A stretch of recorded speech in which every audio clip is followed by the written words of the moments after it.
So I've been kind of an asshole lately because I haven't done a Melvins album yet. Melvins is easily one of my favorite bands, if not one of the favorite band. On any given day, like there was a time when I first got into them, they were my favorite band. I still really like them a lot. They're awesome. I don't really pick favorites. The Melvins, Nude with Boots, 2008, Ipecac Records. Awesome little album. It's another album like they had with Senile Animal, the album that came out before this, where they still have the members of Big Business, another band I reviewed earlier. They're on here. So they have two drummers, all kinds of instrumentalists. These guys love to experiment. They love to go, you know, that extra mile and just be extra weird with their rock and roll. The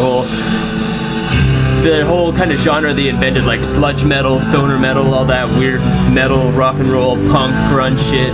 These guys have influenced tons of bands. They've influenced bands like Tool, Isis, everybody, tons of bands. Like the list could go on and on. Yeah, 2008.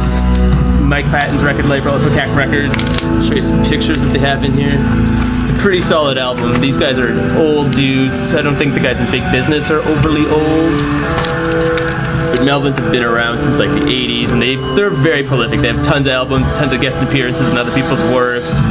They jam a lot with Mike Patton and do like that Fantomas music, where they do like old soundtracks to old movies and shit. Melvins don't like to just sit around. Like, I don't know why it's called stoner metal, because they're pretty active people for so-called stoners, whatever.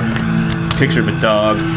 Yeah, it's Melvins, 2008. Awesome stuff. Check it out. It's good rock and roll. If you feel like brain expanding kind of music, this is what you should get into, especially if you're into like weird, psychotic, you know, sociopathic kind of metal themes. These guys are awesome because they're just nonsense, man. It's crazy stuff. Melvins.